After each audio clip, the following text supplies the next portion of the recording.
muslimin yang dimuliakan Allah Subhanahu wa taala, Luqman Al-Hakim diperselisihkan tentang nama, nasab dan laqab. Ada yang mengatakan bahwa Luqman Hakim itu nasabnya adalah Luqman ibnu Ba'urah ibnu Nahur ibnu Tarikh, dan Tarikh di sini artinya Azar, dan Azar itu adalah ayahanda daripada Ibrahim alaihi salatu wassalam. Maka dari nasab di sini bahwa Luqman itu hidup antara Nabi Ibrahim sampai kepada Nabi Allah Ismail alaihi salatu wassalam.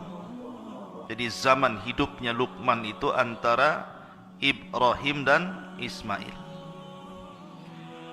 karena masih hubung kait kepada Azar, dan Azar itu ayahanda Ibrahim. Tetapi ada juga yang mengatakan bahwa Luqman artinya nasabnya adalah ibnu ukhti Ayyub alaihi salatu wassalam. Jadi Luqman itu anak dari saudari Nabi Ayyub. Dari sini menunjukkan bahwa Luqman itu hidup di zaman Nabi Allah Dawud. Jadi ada yang mengatakan hidup di zaman Nabi Ibrahim, antara Ibrahim dan Ismail. Ada yang mengatakan Luqman itu hidup di zaman Nabi Dawud, karena dia adalah putra dari saudari Nabi Allah Ayub alaihi salatu wassalam. Dan itu pendapat jumhur mufassir. Tapi ada juga yang mengatakan bahwa Luqman itu hidup antara masa Nabi Allah Isa alaihi salatu wassalam sampai kepada munculnya Rasul sallallahu alaihi wasallam, antara Isa dan Nabi sallallahu alaihi wasallam. Disitulah kemunculan Luqman Al-Hakim. Akan tetapi pendapat yang kuat wallahu alam bahwa Luqman itu hidup di zaman Nabi Allah Dawud alaihi salatu wassalam, dan dia adalah putra saudari daripada Ayyub alaihi salatu wassalam. Lalu dari mana asal Luqman ini? Ada yang mengatakan bahwa Luqman itu asalnya dari Sudan. Berarti kalau Sudan rata-rata berkulit hitam. Jadi Luqman itu orang Sudan, berkulit hitam. Bahkan dikatakan bahwa rambutnya itu keriting, seperti orang negro itu kan, keriting kriwel gitu. Kemudian juga tebal bibirnya, dan dia orangnya pendek. Dah pendek, hitam, rambutnya kriwel, bibirnya tebal. Itulah Luqman Al-Hakim. Artinya secara fisik Luqman itu bukan orang gagah, bukan pula orang ganteng. Justru secara fisik Luqman itu adalah orang-orang yang berkulit hitam. Dari sini ada faedah kenapa Allah Subhanahu wa taala cantumkan orang seperti namanya dalam Al-Quran. Maka Islam mengajarkan bahwa keutamaan itu bukan ditinjau fisik. Innallaha la yanzuru ila suwarikum wala ila amwalikum walakin yanzuru ila qulubikum wa a'malikum. Jadi Islam itu memandang bukan karena fisik, bukan karena harta, tetapi yang dipandang hati dan amalnya. Makanya Nabi SAW dalam khutbah Arafah mengingatkan manusia tentang keutamaan manusia di hadapan Allah. Kata Nabi SAW, ayyuhan nas, la fadla bainal arabi wal a'jam walal aswad alal ahmar illa bitaqwallah.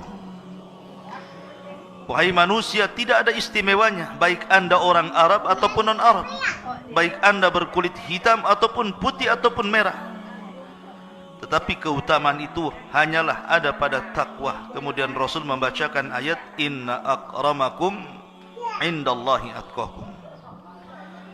Jadi ada yang mengatakan Luqman itu adalah orang Sudan. Ada juga daerah Luqman di Sudan itu di kampung namanya Nubah. Ada satu kota namanya Nubah di Sudan itu, lah Luqman itu hidup di situ. Tapi ada juga yang mengatakan bahwa Luqman itu adalah Habasyi, artinya Ethiopia.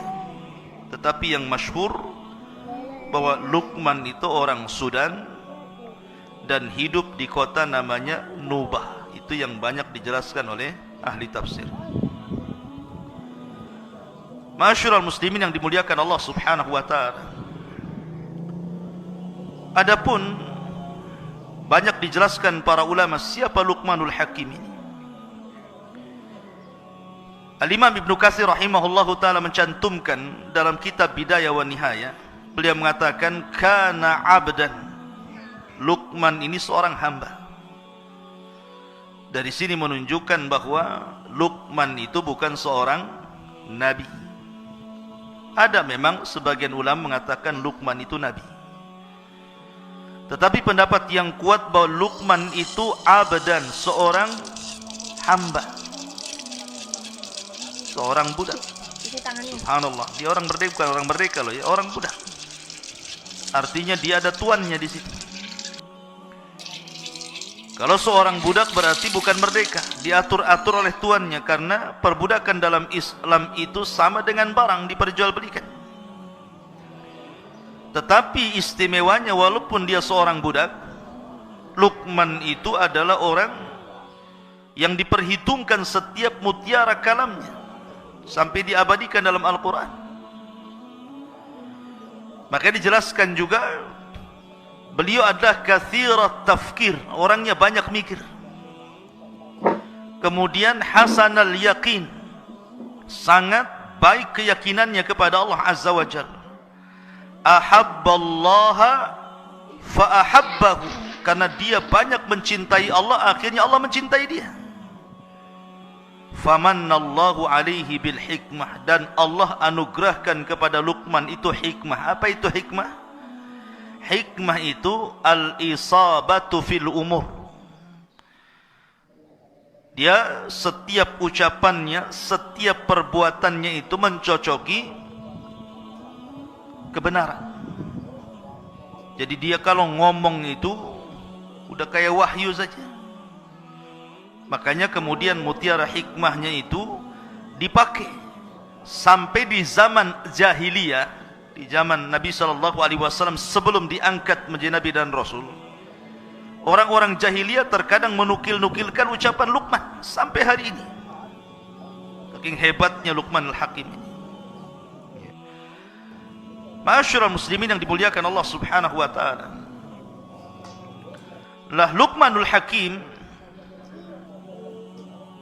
dijelaskan oleh para ulama seperti yang dikatakan Sa'id ibn al-Musayyib. Sa'id ibn al-Musayyib ini seorang pemimpin para tabi'in. Sa'id ibn al-Musayyib mengatakan ketika beliau ditanya, ada orang yang berkulit hitam datang kepada Sa'id ibn al-Musayyib merasa hina karena kulitnya. Jadi dia merasa dihinakan manusia sehingga dia merasa rendah diri. Akhirnya dia datang kepada Sa'id ibn al-Musayyib bertanya soal kenapa Allah ciptakan dia berkulit hitam itu. Maka Sa'id ibn al-Musayyib mengatakan, la tahzan min ajli annaka aswad. Jangan sedih karena engkau berkulit hitam. Karena min akhyarin nasi thalatha, karena manusia terbaik di permukaan bumi ini ada 3 manusia dan semua berkulit hitam. Kemudian yang pertama disebutkannya Bilal ibn Rabah, berkulit hitam. Kemudian yang kedua, Mahja Maula Umar. Mahja Maula Umar itu berkulit hitam. Dalam riwayat Najasyi, Raja Ethiopia. Kemudian yang ketiga, Luqmanul Hakim, Aswad Nubiyan. Dia seorang yang berkulit hitam, orang yang tinggal di Nubah. Maka dari sini Said bin Musayyib ingin menjelaskan bahwa kepada orang yang merasa kecil hati gara-gara fisik, gara-gara berwarna hitam kulitnya, dia mengatakan jangan sedih. Karena manusia-manusia terbaik sepanjang zaman itu ada yang berkulit hitam. Sudah disebutkan 3 orang. Pertama Bilal, yang kedua Mahja, yang ketiga Luqman. Dalam riwayat Mahja diganti dengan Habasyah, Raja Ethiopia, Raja Habasyah namanya Ashamah Ibn Afjuh.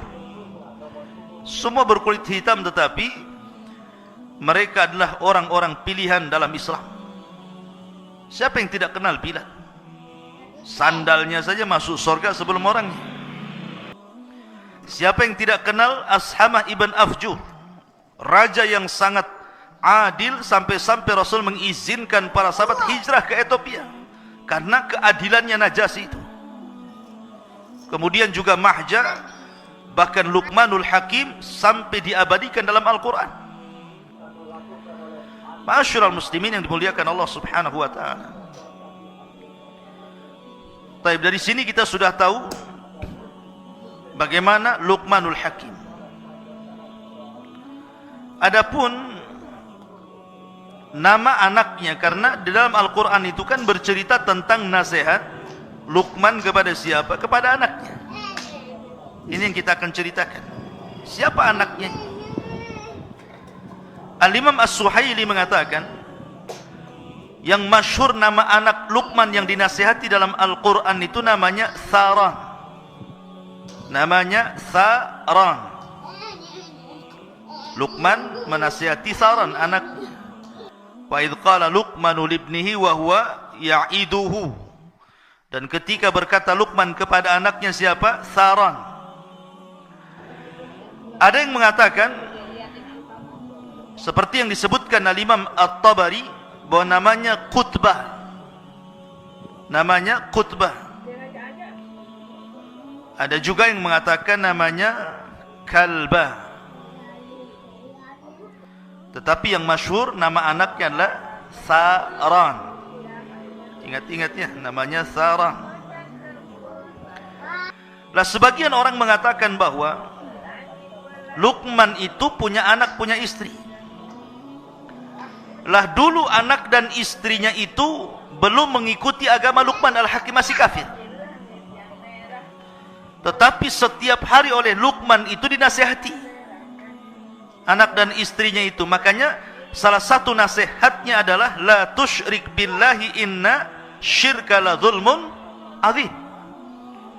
Janganlah engkau berbuat syirik kepada Allah, karena kesyirikan itu adalah kezaliman yang sangat besar.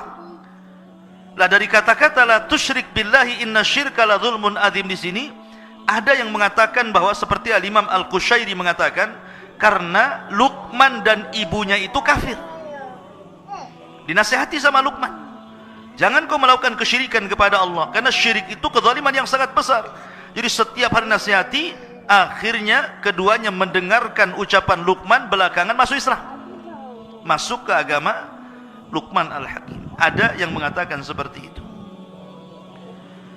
Adapun yang menunjukkan bahwa Luqman itu adalah seorang hamba, seorang budak, ada sebuah hadis yang dikeluarkan Al-Imam Ibnu Jarir dari Ibnu Waqi'. Jadi suatu ketika tuannya Luqman itu memanggil Luqman dan mengatakan, ya Luqman, idbah lana hadhihi syah. Wahai Luqman, sembelihkan untuk kami seekor kambing. Maka Luqman pun menyembelih kambing itu. Kemudian kata tuannya, ya Luqman, akhrij atyaba mudghataini fiha. Wahai Luqman, ambilkan dari badan kambing itu yang sudah kau sembelih, kau kuliti itu, dua perkara dari kambing itu yang paling baik. Dari anggota badan kambing yang paling baik itu keluarkan, kemudian serahkan kepadaku.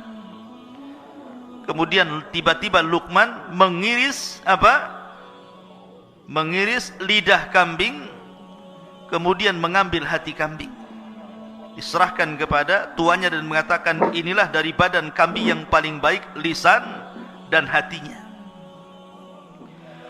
Kemudian dalam tempo yang lain, tiba-tiba majikannya mengatakan, idbah lana hadhihi syah, kau sembelih lagi kambing itu. Akhirnya disembelihlah kambing, kemudian dikuliti. Kata tuannya, akhrij akhbatha mudghataini fiha. Sekarang ambilkan dari badan kambing itu yang paling jelek. Tiba-tiba Luqman mengiris lisan kambing itu, kemudian mengambil hatinya lagi. Majikannya heran. Kemarin disuruh menyembelih kambing, disuruh ambil bagian terbaik dalam kambing, diambilkannya lisan dan hati. Sekarang disuruh menyembelih kambing, kemudian disuruh mencari yang paling buruk dari anggota badan kambing, dipotongkan lagi lidah dan juga hati. Jadi tuannya bertanya, kenapa sama? Kenapa tidak yang lain? Tidak kakinya, tidak pahanya, tidak dagingnya, kenapa itu pula yang diambilkan? Lihat bagaimana kata-kata hikmah Luqman Hakim. Makanya kenapa dia disebutkan Dzu hikmah, pemilik hikmah luar biasa. Kata Luqmanul Hakim, innahu laisa min syai'in atyab minhuma idza taba wala akhbatha minhuma idza khabutha. Wahai Tuhan, sesungguhnya lisan dan hati ini akan menjadi baik kalau baik keduanya. Kalau hati kita baik, maka lisan pun akan baik. Akan tetapi akan menjadi buruk kalau seandainya buruk keduanya. Apabila hatinya busuk, pasti lisannya pun ikut busuk. Lihat bagaimana kata-kata hikmah Luqman Al-Hakim. Kemudian juga banyak dijelaskan tentang kata-kata hikmah Luqmanul Hakim selain dalam Al-Quran, dan itu masyhur. Walaupun secara sanad memang para ulama masih fihi nazar, tetapi banyak dicantumkan di dalam kitab-kitab para ulama seperti Al-Alusi dan yang lainnya. Itu sampai mencantumkan beberapa kata-kata hikmah. Apa saja di antaranya? Luqmanul Hakim mengatakan, ya bunayya akthir min qawli rabbighfirli fa inna lillahi sa'atun la yuraddu fiha sa'il. Wahai anakku, perbanyak ucapan, ya Allah ampunilah diriku, karena Allah itu memiliki satu waktu yang tidak mungkin setiap yang bertanya ditolak oleh Allah. Ya memang dalam Islam juga ada kan waktu-waktu yang kalau antum berdoa pasti akan diijabah, seperti sepertiga malam akhir, doa dalam sujud, doa di antara dua azan gitu ya. Kemudian juga Luqman juga mengatakan, dia mengatakan, ya bunai ittakhid taqwallah tijaratan ya'tika ribhu min ghairi bida'ah.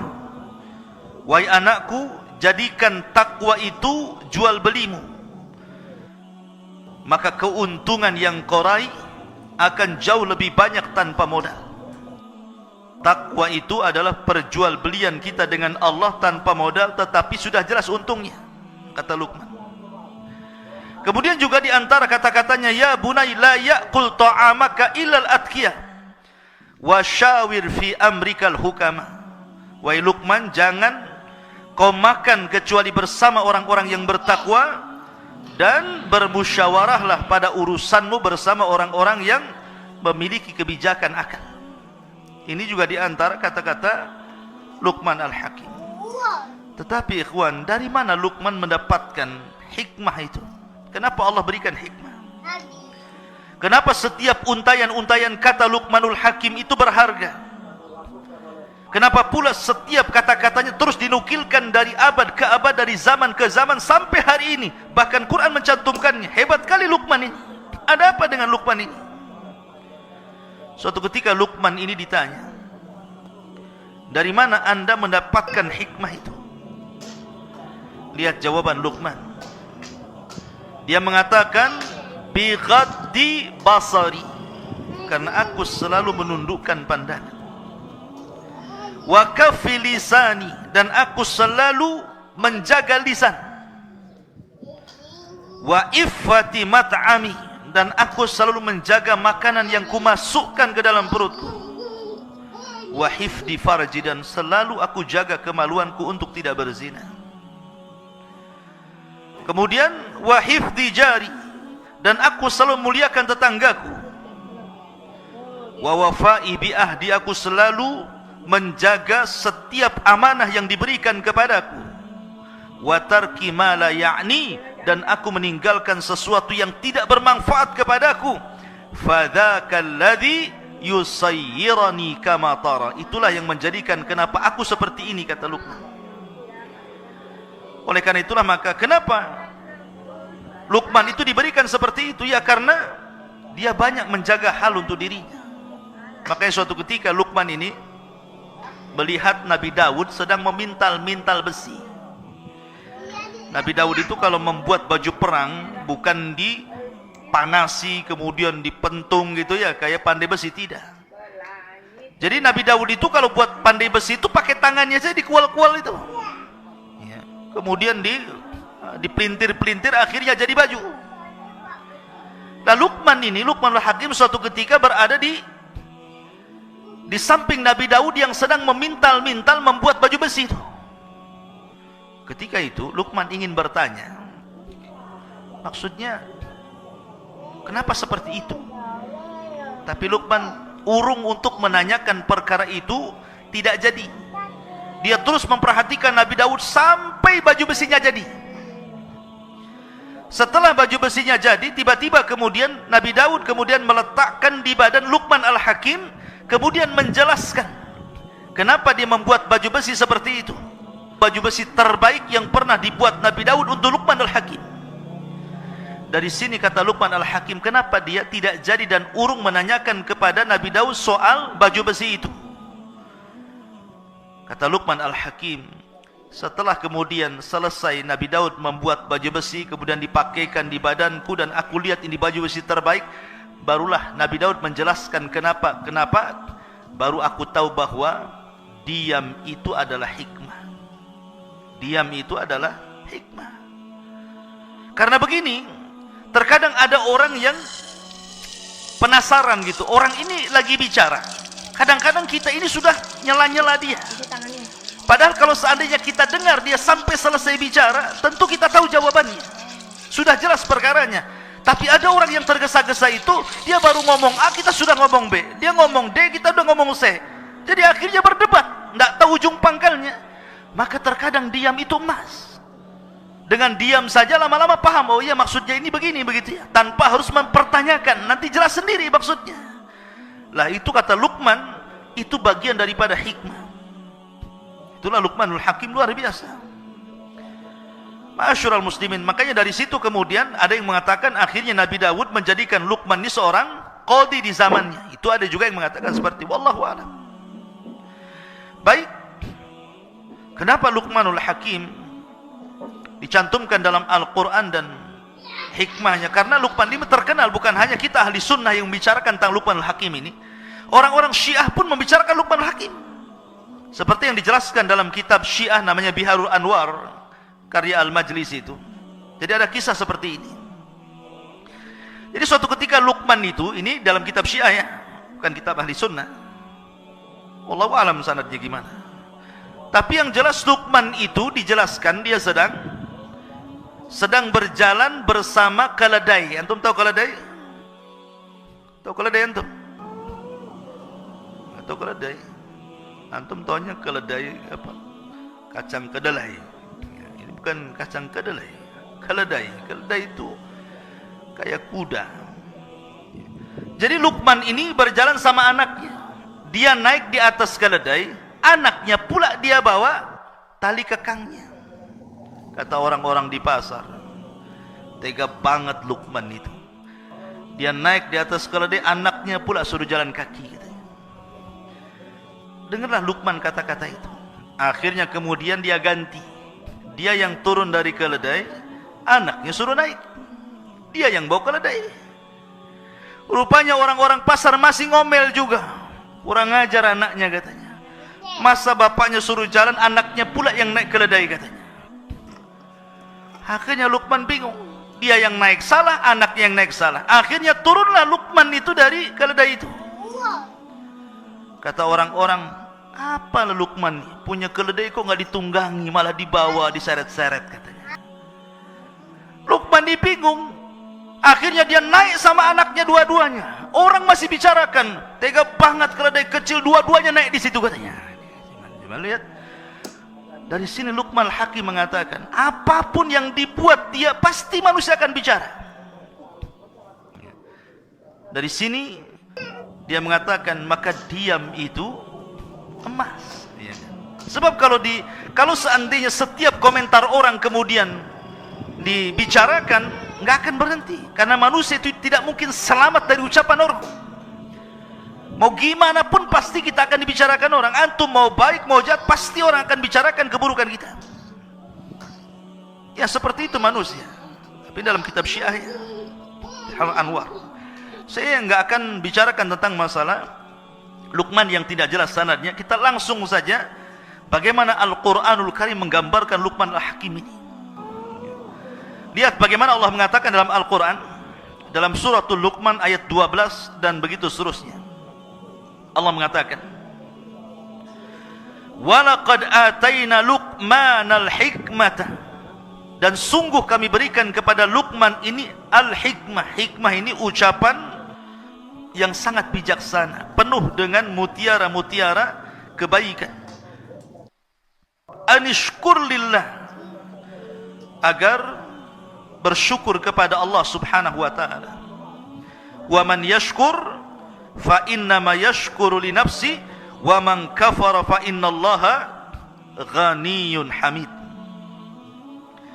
Dan sungguh telah kami berikan hikmah kepada Luqman, yaitu bersyukurlah kepada Allah, dan barang siapa yang bersyukur kepada Allah maka sesungguhnya dia bersyukur untuk dirinya, dan barang siapa yang tidak bersyukur artinya kufur, maka sesungguhnya Allah maha kaya lagi maha terpuji.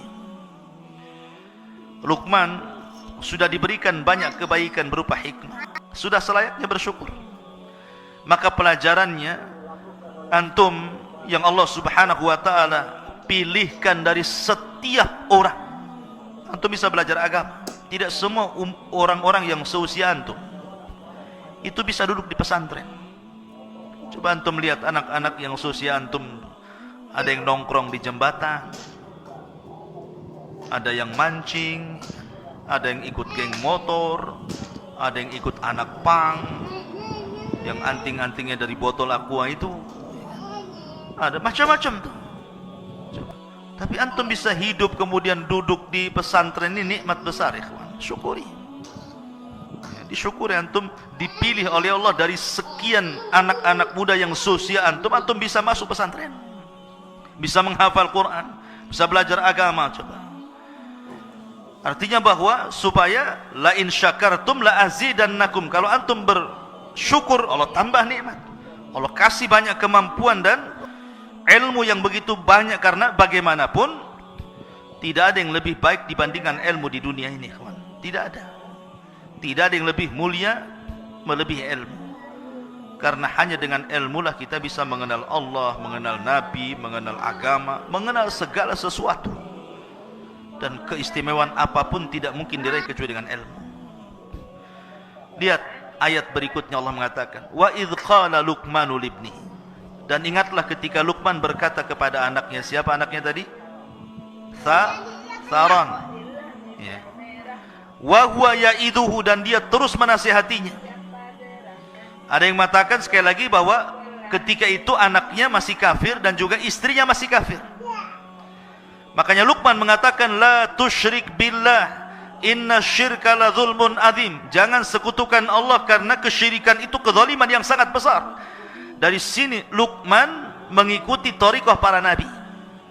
Apa thariqah para nabi? Walaqad ba'atsna fi kulli ummatir rasulan an i'budullaha wajtanibut taghut. Dan kami utus pada tiap-tiap umat ini seorang rasul, di mana tugasnya mereka hanya menyampaikan tauhid, sembahlah Allah dan jauhi sesembahan selain Allah alias taghut. Dia mendahulukan dakwah tauhid.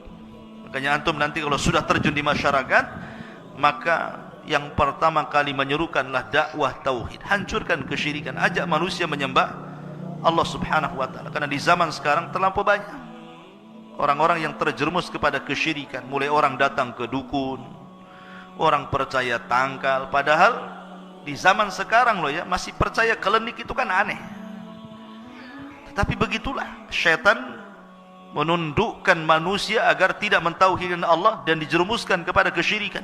Sehingga banyak orang-orang cerdas, pandai, sekolah tinggi-tinggi masih juga datang ke dukun ya, memelihara tangkal, jimat dan yang semacamnya. Kemudian Allah mengatakan, wa wassaynal insana biwalidayhi. Setelah Luqman menasihati anaknya agar jangan menyekutukan Allah, kemudian belakangan anak dan istrinya masuk Islam, mentauhidkan Allah, baru Luqman mengingatkan tentang wasiat bahwa amalan terbaik setelah tauhid apa? Birrul walidain. Ingat birrul walidain, ikhwan. Antum ketika mondok di sini itu dalam rangka birrul walidain. Betapa banyak orang tua di zaman sekarang itu mengharap bahwa dengan dipondokkannya antum di sini itu pulang itu menjadi anak yang berbakti. Hanya itu di zaman sekarang. Karena terlampau banyaknya anak-anak muda nakal enggak karu-karuan. Akhirnya harapan orang tua itu yang penting anak saya baik. Makanya saya nasihatkan sama antum, kalau libur kayak kemarin gitu ya, harusnya mencerminkan antum itu dididik di pesantren. Karena banyak juga berita-berita yang sampai ke telinga ustadz nih, macam-macam cerita antum di rumah itu. Bahkan ada orang tua itu melihat antum tak kerasan, bagusnya di pondok saja anak saya ustadz gitu. Nah ini kan lucu. Di mana-mana ya, kalau orang tua sudah nggak ketemu anak itu, jangankan 1 tahun 1 bulan saja rindu pengen satu rumah. Ada pula orang tua yang tak rindu lihat antum tuh kayak lihat apa gitu kan. Tolonglah Ustaz, kapan masuk lagi? Masukkan anak saya, udah nggak karu-karuan di sini lah. Bisa kayak gitu tuh. Anak saya sudah pergaulannya ini nggak beres ini. Bukannya mempengaruhi orang, dia pula yang terpengaruh. Harusnya dia mewarnai orang, dia pula yang warna-warni nggak jelas katanya. Ini kan heran antum ini. Harusnya seorang santri kalau balik ya harus nampak loh saya ini berbeda dengan anak-anak yang lainnya. Makanya di sini Allah mengatakan wa wassaynal insana biwalidayhi. Kami wasiatkan kepada manusia itu berbuat baik kepada kedua orang tuanya. Apa alasannya? Lihat bagaimana Allah mengatakan, hamalathu ummuhu wahnan ala wahnin. Kemudian wa fisaluhu fi amaini anishkurli wa liwalidayka ilayyal masir. Karena ketika orang tua mengandung saya, antum atau siapapun, itu kelemahan di atas kelemahan, ikhwan. Kemudian disusui 2 tahun.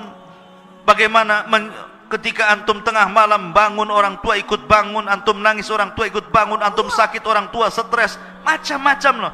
Makanya kenapa ketika ada seorang sahabat datang kepada Rasul, kemudian dia mengatakan, ya Rasulullah, di antara sekian banyak manusia itu yang pertama kali saya berbuat baik kepada siapa? Maka Rasul mengatakan, ummuka, ibumu. Siapa lagi Rasul? Ummuka, ibumu. Siapa lagi Rasul? Ummuka, ibumu. Baru yang keempat, abuka, bapakmu. Kenapa coba? Kenapa disebut 3 kali ibu kemudian 1 bapak? Kata para ulama, pertama karena ibu yang mengandung, yang kedua ibu yang melahirkan, yang ketiga ibu yang menyusui. Dari situlah Rasul mengatakan ummuka, ummuka, ummuka 3 kali. Karena ini bukan perkara mudah. Mengandung loh 9 bulan itu bukan perkara mudah. Antum enak tidur, bisa tengkurap, bisa miring kanan, miring kiri. Nah, nanti kalau antum sudah punya istri kemudian hamil, tidak bisa itu antum itu tengok istri tengkurap lagi hamil besar. Nggak bisa, tidur saja satu posisi, stres dia. Ya. Belum lagi kemudian melahirkan, meregangkan nyawa. Makanya Abdullah ibn Abbas radhiyallahu anhuma atau Abdullah ibn Umar radhiyallahu anhuma, ketika ada orang menghajikan orang tua dari negeri yang sangat jauh. Zaman itu kan belum ada kendaraan, belum ada macam sekarang ada alat untuk bawa orang sakit gitu ya. Digendong dari negerinya itu loh, jalan kaki sampai ke Mekah. Kemudian dia tawaf digendong ibunya, sa'i digendong ibunya, lempar jumrah digendong ibunya, sampai selesai manasik haji 6 hari itu ibunya berada di pundaknya sampai kelelahan, keletihan. Dia datang kepada Abdullah ibn Umar radhiyallahu anhu mengatakan, wahai Abdullah ibn Umar, apakah dengan aku menggendong ibuku dari negeriku sampai ku hajikan, selesai haji sampai keletihan, sudah kutebus kebaikan kedua orang tua ku, wahai Abdullah ibn Umar? Lihat jawaban Abdullah ibn Umar, walau zafara min zafaratiha, ketahuilah bahwa hentakan nafas ibumu saat melahirkan kamu, satu kali hentakan itu tidak bisa ditandingi. Satu kali hentakan, coba bayangkan, tidak bisa ditandingi. Sementara kita kan tahu itu, kalau orang melahirkan itu berapa kali nafas gitu ya. Satu kali nafas yang keluar saat mengeluarkan antum saja, itu tidak sebanding dengan kebaikannya. Dari sini ikhwatu fiddin, penting berbuat baik. Makanya ada laki-laki dari Yaman itu datang kepada Rasulullah ingin terlibat dalam jihad, dan mengatakan, ya Rasul, alhiqni bil jihad. Rasul, libatkan aku dalam jihad. Aku sudah jalan kaki dari Son'a ke Madinah. Itu bukan perjalanan sebentar tuh. Tapi Nabi SAW mengatakan, ahayyun walidai, masih hidup kedua orang tuamu. Rasul tidak bertanya skillnya, emang kau jihad bisa apa? Bisa mana? Bisa pedang? Bisa naik kuda? Sudah pernah membunuh? Sudah berjihad? Tidak. Rasul tidak bertanya soal skill perang. Rasul hanya mengatakan, ahayyun walidai, hidup orang tuamu. Kata anak muda ini, masih wahai Rasul. Ketika ku tinggalkan dia nangis. Maka Rasul mengatakan, irji fa fihi mafajahid, pulang. Berjihadlah kepada kedua orang tuamu, buat dia tertawa sebagaimana kau buat dia menangis. Lihat bagaimana Nabi SAW mengajarkan birrul walidain penting. Kenapa? Anishkurli wali walidaika ilayyal masir. Karena syukur kepada Allah belum dikatakan syukur sampai anda bisa bersyukur kepada kedua orang tua. Kemudian setelah itu Luqman mengatakan, wa in jahadaka ala an tusyrika bima laysa laka bihi ilmun fala tuti'huma wa sahibhuma fid dunya ma'rufa. Jika kedua orang tuamu menyuruh kamu untuk menyekutukan diriku dengan siapapun selainku, dengan sesuatu tanpa ilmu, jangan taati keduanya. Dari sini menunjukkan bahwa hak Allah masih jauh lebih penting daripada hak siapapun sampai kepada orang tua. Makanya Rasul mengatakan, la ta'ata li makhlukin fi maksiatil khaliq. Tidak ada ketaatan kepada makhluk dalam rangka bermaksiat kepada Allah. Siapapun, mau mudir antum gitu ya, mau ketua RT antum, lurah antum, camat, sampai ke presiden sekalipun, ataupun orang tua, kalau perintahnya batil jangan ditaati. Kalau perintahnya batil ya, fala tutihuma. Tetapi walaupun demikian ikhwan, bagaimana Islam itu mengajarkan akhlak. Allah mengatakan, wasahibuhuma fid dunya ma'rufa. Taruhlah ada orang yang memiliki orang tua kafir, orang tuanya musyrik, kemudian memaksa anaknya untuk murtad. Satu sisi kita tidak boleh ya mentaati perintah orang tua, tapi sisi lain berbuat baik itu hukumnya wajib walaupun orang tua kafir. Kecuali kalau orang tuanya itu kafir harbi, beda ya. Seperti kisahnya siapa? Abu Ubaidah ibnul Jarrah gitu ya, sampai membunuh bapaknya. Kenapa? Karena bapaknya terlibat perang dan ikut dalam pasukan Abu Jahal. Kemudian ketika perang yang diincar dia saja. Tetapi Abu Ubaidah menghindar, ketemu bapaknya di perang menghindar, sampai tidak mungkin menghindar lagi karena bapaknya sudah berhadapan dengan Nabi. Dia tidak mau Nabi tersakiti, akhirnya dia mengatakan, ya Nabi, serahkan dia kepada aku. Terpaksa dia bunuh bapaknya. Kenapa? Karena sudah mengancam nyawa Nabi. Dibunuh tuh bapaknya Abu Ubaidah bin Jarrah oleh Abu Ubaidah bin Jarrah. Sampai orang mengatakan, bagaimana mungkin Abu Ubaidah bin Jarrah akan diampuni dosa-dosanya sementara dia sudah membunuh ayahnya? Maka dia pun sedih. Sampai akhirnya dia mengatakan, aku tidak pernah membunuh ayahku, yang aku bunuh kesyirikan dalam badannya. Kemudian dia pun sedih sampai turun ayat ini, wa in jahadaka ala an tusyrika bima laysa laka bi ilmun fala tuti'huma. Ya. Ada yang mengatakan ayat ini turun kepada Sa'ad bin Abi Waqqas. Sa'ad bin Abi Waqqas itu orang kaya, orang tuanya dia masuk Islam, orang tuanya masih kafir. Dia paksa Sa'ad bin Abi Waqqas, kau harus kufur lagi. Kata Sa'ad, tidak mau. Kau harus kufur, tidak mau. Sampai akhirnya orang tua yang mengatakan, kalau engkau tidak kembali kepada agama nenek moyangmu, aku akan mogok makan, mogok minum sampai ku mati, katanya. Tapi karena melihat orang tuanya saat ini istiqomah di agama Rasul sallallahu alaihi wasallam, akhirnya dia pun menghentikan mogok makan dan mogok minumnya, padahal dia sudah hampir mau mati. Karena saat mengatakan kepada ibunya, lau kanat laki mi'atu nafsan, lau kanat laki mi'atu nafsan, thumma kharajti nafsan ma kharajtu an dini. Wah ibuku, kalau kau punya 100 nyawa, kau keluarkan satu-satu agar aku meninggalkan agamaku. Jangan harap aku meninggalkan agamaku. Kalau kau mau makan, makan silahkan, enggak juga enggak masalah. Akhirnya ibunya makan juga, lapar. Dari sini ma'asyiral muslimin, bahwa bagaimana Allah subhanahu wa ta'ala mengatakan jangan taati kepada orang tuanya, tetapi wasahibhuma fid dunya ma'rufa. Tetap Sa'ad bin Abi Waqqas berbuat baik sama orang tuanya. Kemudian Allah mengatakan, wattabi sabila man anab ilayya thumma ilayya marji'ukum fa'unabbi'ukum bima kuntum ta'malun. Kemudian ikutilah jalan orang-orang yang kembali kepadaku, kemudian hanya kepadaku tempat kembalimu, maka akan aku beritahukan kepadamu apa yang telah kamu kerjakan. Artinya setiap masalah di dunia itu pasti ada balasannya. Ma'asyiral muslimin yang dimuliakan Allah Azza wa Jalla. Kemudian setelah itu Allah mengatakan, ya bunai innaha intaku mithqala habbati min khardalin fatakun fi sakhratin aw fis samawati aw fil ardi ya'ti biha Allah innallaha latifun khabir. Jadi begini, Tharon ini putranya Luqman, dia bertanya kepada ayahnya, wahai ayahku, seandainya aku bermaksiat kepada Allah, kemudian aku sembunyi di sebuah tempat yang tidak bisa dilihat manusia, mungkinkah Allah melihatku?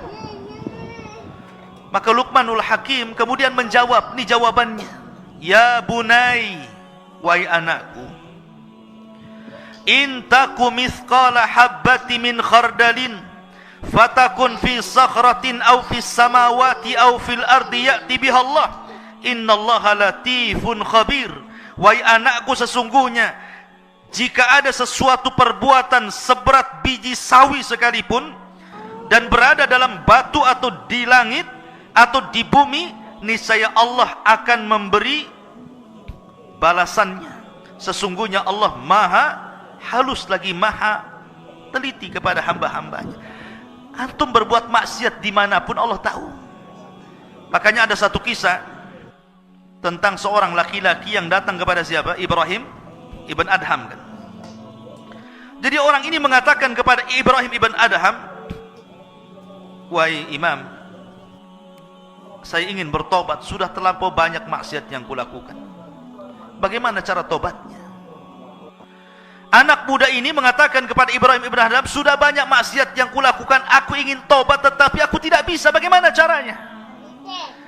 Maka Ibrahim ibn Adham mengatakan kepada orang ini, sebenarnya engkau tidak perlu meninggalkan maksiatmu, silahkan bermaksiat, tetapi lakukan 5 perkara. Kalau kau bisa melakukan 5 perkara, kau ingin maksiat, maksiatlah, terserah. Kemudian orang ini mengatakan, hat ya Aba Ishaq, oh senang kali. Seperti apa 5 perkara agar aku tetap bermaksiat? Yang pertama dia mengatakan, idza aradta an ta'siyallah fa'si. Kalau memang engkau ingin bermaksiat, silakan bermaksiat, tetapi fala ta'ku rizqahu, jangan kau makan rizki dari Allah. Kalau engkau tidak makan rizki dari Allah, kau makan dari rizki selain daripada Allah, silahkan kau maksiat. Tapi kalau kau makan dari rizki Allah, kenapa pula kau bermaksiat kepada zat yang telah memberikan rizki kepadamu? Kemudian yang kedua, idza aradta an ta'siyahu, kalau engkau memang ingin bermaksiat, silahkan, falyasi. Fala taskun syai'an min biladihi, tapi syaratnya kau jangan tinggal di satu jengkal dari bumi-bumi Allah. Silakan cari bumi yang lain, kau maksiat di situ. Tapi kalau engkau masih menginjak bumi Allah dan kau bermaksiat kepada buminya, jangan kau lakukan. Kemudian yang ketiga, idza aradta an ta'siyallah falyasi. Kalau engkau ingin bermaksiat kepada Allah, silahkan. Tetapi wa anta tahta rizki wa fi biladihi fangdur maudhi'an la yaraka fihi mubarizan lahu fa'si fihi. Silahkan cari tempat yang Allah tidak sanggup melihatnya. Nah, di sini syahidnya. Kalau engkau ingin maksiat, silahkan cari tempat sembunyi dan Allah tidak bisa melihatmu. Mustahil. Allah pasti melihat. Ya kan? Maka dari sini ikhwatu fiddin, ketika anaknya Luqman Tharon mengatakan, wahai abiku, kalau seandainya aku bermaksiat di tempat yang gelap, tidak ada orang yang tahu, mungkinkah Allah akan melihatnya? Maka Luqman mulai menasihati, wahai anakku, amalan baik atau buruk sebiji dzarah sekalipun, pasti Allah akan tahu dan akan membalasnya. Maka ini penting. Kemudian setelah itu Luqman Hakim mengatakan, ya bunayya aqimis salata wa'mur bil ma'ruf wanha 'anil munkar wasbir 'ala ma asabak inna dzalika min azmil umur. Wahai anakku, laksanakanlah salat dan suruhlah manusia berbuat yang ma'ruf dan cegahlah mereka dari yang mungkar, dan bersabarlah terhadap apa yang menimpamu, sesungguhnya yang demikian itu termasuk perkara yang paling penting. Setelah kemudian menjelaskan tentang hak Allah, baru kemudian hak Allah yang paling penting setelah tauhid, kemudian Luqman menasihati agar kita salat. Ya, karena salatlah amalan yang menentukan semua amal yang lainnya. Begitulah Nabi mengatakan, awwal man yuhasabu bihil abdu yaumal qiyamah salatuhu, fa in saluhat salatuhu saluha sairu amalihi, wa in fasadat salatu fasada sairu amalihi. Artinya salat itu menentukan semua amal.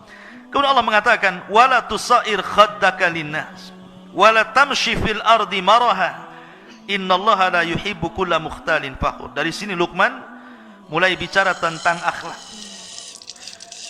Luqman mengatakan kepada anaknya, dan janganlah kamu memalingkan wajahmu dari manusia karena sombong, dan janganlah berjalan di permukaan bumi dengan angkuh. Sesungguhnya Allah tidak suka orang-orang yang sombong dan membanggakan diri. Lihat bagaimana akhlak diajarkan Luqman kepada anaknya. Artinya apa yang kita sombongkan coba? Wallahu akhrajakum min butuni ummahatikum la ta'lamuna syai'a. Ketika kita dikeluarkan dari perut ibu, kira-kira apa yang terjadi dengan bayi? Tidak tahu apa-apa, melihat pun belum, mendengar pun tidak bisa, bergerak pun terbatas, tenaga pun tidak ada. Baru kemudian tumbuh besar, Allah berikan pandangan, Allah berikan pendengaran, Allah berikan akal, kecerdasan, kemudian tenaga kuat. Tiba-tiba yang satu jadi profesor, yang satu jadi pilot, yang satu jadi dokter, yang satu jadi macam-macam. Tiba-tiba sombong. La haula wala quwata illa billah. Itu semua nikmat Allah. Makanya kenapa al-jaza min jinsil amal, bahwa setiap perbuatan itu disesuaikan dengan perbuatannya. Nanti pada hari kiamat orang-orang yang sombong itu akan diciptakan oleh Allah seperti dzarrah, seperti semut kecil. Di padang mahsyar itu, orang-orang yang sombong itu nanti badannya dikecilkan oleh Allah seperti semut. Kemudian akan berjalan di antara orang-orang yang besar. Terkadang terinjak, terkadang harus menghindar dari kaki orang. Itu orang sombong. Dia merasa besar di dunia, di akhirat dibuat kayak seperti semut yang akan diinjak-injak manusia. Al-jaza min jinsil amal. Kalau Allah mengatakan waqsid fi masyik waghdud min sautik inna ankaral aswat la sautul hamir. Dan yang terakhir Luqman mengatakan, dan sederhanakanlah dalam berjalan dan lunakkanlah suaramu, sesungguhnya seburuk-buruk suara adalah suara keledai. Begini ikhwan, perhatikan kalimat seburuk-buruk suara, suara keledai. Yang menciptakan keledai siapa? Allah. Yang menciptakan suara keledai siapa? Allah. Yang mengatakan seburuk-buruk suara keledai siapa? Allah. Apa coba? Yang menciptakan keledai Allah, yang menciptakan suara keledai Allah, yang mengatakan seburuk-buruk suara adalah suara keledai Allah juga. Apa hikmahnya? Terkadang ikhwan, ada orang-orang yang Allah ciptakan dari manusia itu, yang memang Allah takdirkan lisannya itu selalu menjelek-jelekan manusia. Yang menciptakan dia Allah, yang menciptakan dia bisa bicara Allah, tetapi orang ini pula seburuk-buruk suara. Maka antum di masyarakat akan antum temui orang-orang yang seperti ini. antum tidak akan selamat dari ucapan manusia. Seperti tadi kisah tadi ya. Luqman naik keledai salah, anaknya yang naik keledai salah, dua-duanya naik keledai salah, dua-duanya tidak naik keledai salah, dibicarakan orang. Ada orang ingin supaya tidak dibicarakan orang, akhirnya kemudian tidak keluar dari rumah. Dibicarakan juga, oh jangan-jangan sakit dia. Kenapa dia tidak keluar rumah katanya? Ketika sering keluar rumah, ngapain orang ini mondar-mandir saja kayak nggak ada kerjaan. Ketika kadang di rumah, kadang enggak, dibicarakan juga. Manusia itu akan ngomong seperti itu. Orang itu tidak akan selamat. Jangankan sekelas kita, sekelas para nabi. Nabi Musa alaihi salatu wassalam dibicarakan oleh kaumnya. Jangan-jangan Musa ini enggak mau mandi sama kita, jangan-jangan punya penyakit tutup badannya itu. Akhirnya suatu ketika Nabi Musa mandi di sini, kaumnya di sana. Diletakkan bajunya di atas batu. Allah buat batu itu bergerak. Lari batu itu, dikejar Nabi Musa lagi telanjang karena masalahnya pakainya di atas batu itu. Rupanya batu ini Allah buat lari sampai melintasi Bani Israel yang sedang mandi. Nabi Musa ngejar sambil telanjang. Kata orang-orang ketika melihat badannya Nabi Musa, demi Allah tidak ada badan yang lebih indah daripada Nabi Musa ya. Nabi Musa loh tidak lepas daripada ucapan orang, gara-gara nggak mau mandi sama-sama. Padahal Nabi Musa itu orang yang paling malu dengan Allah. Itu pun tidak lepas dari ucapan manusia. Sampai Rasul mengatakan, rahimallahu akhi Musa laqad udhiya akthar min dzalik fasabara. Sungguh Allah merahmati Musa, terlampau banyak ujian yang diberikan kaumnya, tapi dia sabar. Maryam bintu Imran dituduh berzina karena dia punya anak tidak jelas bapaknya. Padahal itu diciptakan kun fayakun, karena Isa sama dengan Adam. Bahkan istri Nabi SAW, Aisyah radhiyallahu anha, dituduh berzina dengan Safwan ibn Mu'attil. Padahal dia anak bintu Siddiq, anaknya Abu Bakar Siddiq, dan dia juga istri Nabi SAW, dan dia manusia yang paling cerdas. Itu tidak lepas daripada cacian makian. Antum akan mengalami itu di masyarakat. Antum berbuat salah dijelekin orang, berbuat baik pun akan dijelekin orang, akan digibahi, dibuli dan macam-macam. Maka perlu sabar, karena ada orang-orang itu yang Allah ciptakan seperti keledai. Allah yang ciptakan keledai, Allah yang buat suara keledai, Allah pula yang mengatakan seburuk-buruk suara keledai. Akan ada orang-orang seperti keledai. Maka kalau ada orang-orang seperti keledai, itu biar. Memang Allah sudah takdirkan dia bicara seperti itu. Tapi antum yakin bahwa Allah ketika membuat orang bicara itu, tidak mungkin dia bicara untuk membicarakan kita terus, tidak. Nggak mungkin ya. Jadi kalau orang benci sama kita kemudian menjelek-jelekan kita, nggak mungkin Allah ciptakan dia itu bersuara untuk menjelek-jelekan kita. Makanya kenapa? Pasti akan ada berhentinya, suatu ketika dia akan berhenti itu. Makanya kenapa para ulama, kalau antum menghadapi orang yang menjelek-jelekan antum itu, pertama jangan antum pedulikan, fa'arid antum, seolah-olah nggak kenal. Jadi kalau ada orang jelek-jelekan kita, kemudian antum kenal si anu, nggak kenal, padahal kenal betul. Supaya antum jangan teringat dengan keburukannya. Antum kenal si anu, nggak kenal, nggak kenal dia. Padahal kenal. Kenapa? Karena kalau kita kenal, teringat keburukannya. Kemudian yang kedua, antum lupakan. Hindari orang itu. Kalau umpamanya satu perumahan, pergi ke perumahan lain, cari tempat lain supaya nggak pernah ketemu dengan dia. Dan berdoa jangan ditemukan dengan dia. Lihat Ashabul Kahfi. Ashabul Kahfi itu ditidurkan oleh Allah Azza wa Jalla, dihindarkan dari musuh-musuhnya selama 300 tahun lebih. Tiba-tiba bangun, musuhnya sudah kalah tanpa perang. Cukup dengan tidur saja sudah ngalahkan musuh. Jadi kalau melawan orang-orang yang menjelek-jelekan kita, tidur saja antum. Biarkan dia jelek-jelekan, kita tidur saja. Biarkan dia yang sibuk membicarakan kita, kita sibuk mimpi dalam tidur kita. Nanti lama-lama pusing dia, karena nggak ada tanggapan dari kita.